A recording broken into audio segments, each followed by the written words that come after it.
often, keep the bait going in all the time, then I'm sure you'll end up with a very productive day's fishing.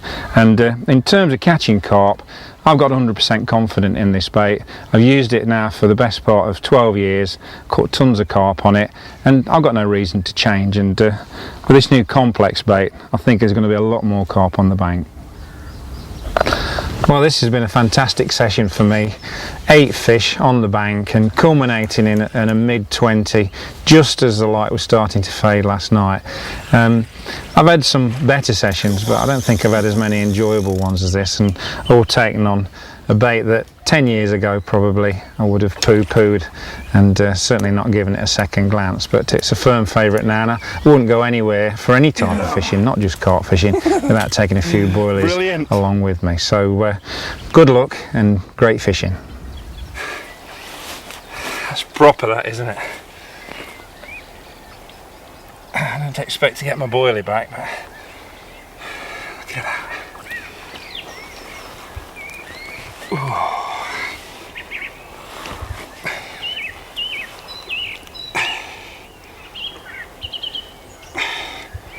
Come on. Well, it don't get much better than that on a tiny trim back RicRichworth yellow popple. Absolutely fantastic. Yeah, beauty.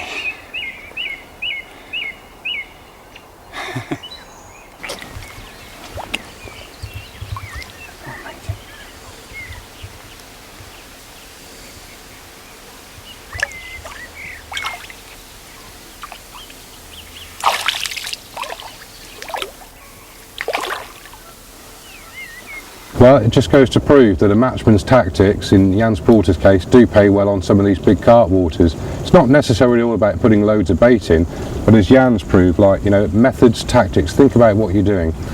Incidentally, I can smell in the distance a bit of the old wok. How's it going there, Hog? Yeah, it's all cooking up good, mate. Chicken's nearly done. Over 5 minutes and we'll be rumbling, I think. Okay. While Hog's cooking away there and preparing our lunch, here's a little tactic I used last night on St John's water. It's a prolific water, it's got a fantastic head of fish, but sometimes it can be a little bit difficult to tempt a bite. It does get visited by an awful lot of anglers using very different methods. One of the methods that I do like to use down there is just what I call a one-hit flavour hit, and that's basically using tutti frutti boilies, which smell absolutely gorgeous, like, and they attract fish from miles around. Put them into a little culinaire food chopper.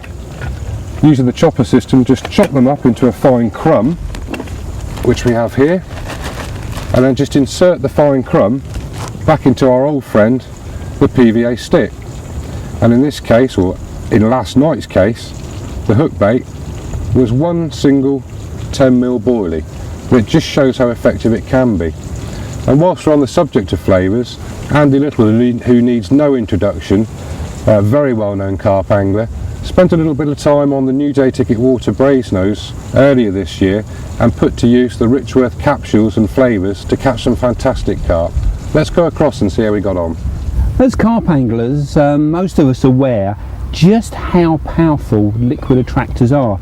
Already we're using them, you know, within our boilies. We always use a lot of very sophisticated flavours, especially made for sort of the boilie industry, and over a period of time, you know, things like Tutti Frutti and Scopex and that have been absolute killers.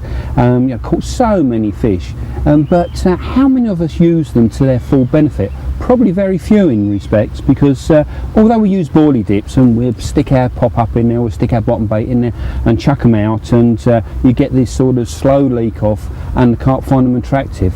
I'm sure if we could actually inject a liquid straight into the water, the carp would home on it very quickly. Because, you know, if you read all the books, and I read a lot of koi books, and in that industry they're talking about a tiny amount of liquid flavour in thousands of gallons of water, and the carp can home in on it. If we could recreate that, I think that we could actually catch an awful lot more fish in difficult circumstances. You know, we're always going to get this scenario where, you know, the carp aren't really feeding to their full expectations, and we can't put a lot of bait out. They want to put the bare minimum bait, and stringers and PVA bags, they're all very well, but you're still feeding the carp. If we could fish just a hook bait only with some liquid attractor around it, I'm sure that there are circumstances that we could catch more fish. You know, winter is the classic example, when they're not really on the feed, don't want to put a stack of bait in there. Single hook baits are great. Let's put some liquid attractor around it. So how are we going to do it? Before we get to actually the how we're going to do it, what we're going to use, because what you've got to be very careful of with liquids is that it's the situation where more isn't necessarily the best. Boilie dips are already sort of diluted to an acceptable level. You can't over flavour the swim. But if you use a straight high concentrated boilie flavour, then you can actually be doing yourself a great disservice, because some of these are like 500 to 1 strength. Put a drop of that in the water and you'll get a massive explosion of flavour in the area. The carp are home in on it, but they never find your bait because the flavour area is too strong. So it almost becomes a bit of a repellent. So we've got to get the levels right. So when we're looking at liquid attractors to put straight into the water, I would honestly go for something like a ready-made boilie dip, or dilute your own flavours. One of the very best ways of getting a liquid into the water is actually with one of these attractor capsules. Basically what they are, they're little dissolving capsules that you can inject flavour into, and cleverly you can put them in the side of a lead. What you've got there, these are the capsules, you've got a little rubber ring, you can drop them in either side of the lead like that, and then with a syringe, and be careful with these, don't want anyone sort of injuring themselves, a little bit of flavour,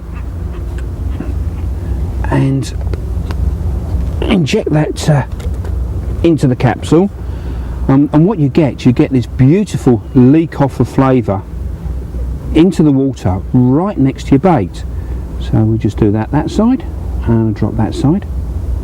That's away. To get an instant release, what I also do is I just take the needle and I prick the capsule 2 or 3 times, and what that will do, that will allow the flavour to immediately come out, and then as the capsule dissolves, you get the full amount of the flavour coming out. So quite a good little trick there. Now when it comes to flavours, what you've got to remember is that some flavours are very buoyant and other flavours are very heavy, so some settle on the bottom and some will rise to the surface. Now we can use this to our benefit. If you start to think about the sort of bottom that you're fishing over, you know, it may be gravel and with very little in the way of weed, very little in the way of any obstructions or anything, and this way you want something that's quite heavy. You want sort of glycerol type flavour, that when it dissolves out the capsule it stays on the bottom, and you'll probably be fishing a bottom bait close to that, so you've got the one hook bait amongst this lovely flavour. But if you're fishing somewhere that's very, very weedy, that's going to be difficult, because if you're casting into the weed you might be able to have to put some PVA around the hook to stop it masking up in the weed. What you don't really want the flavour dispersing out into the bottom. What you want to try and do is get that flavour coming up through the weed, and you can do this by using an oil-based flavour, and in fact, if you're very clever, do a mixture of both.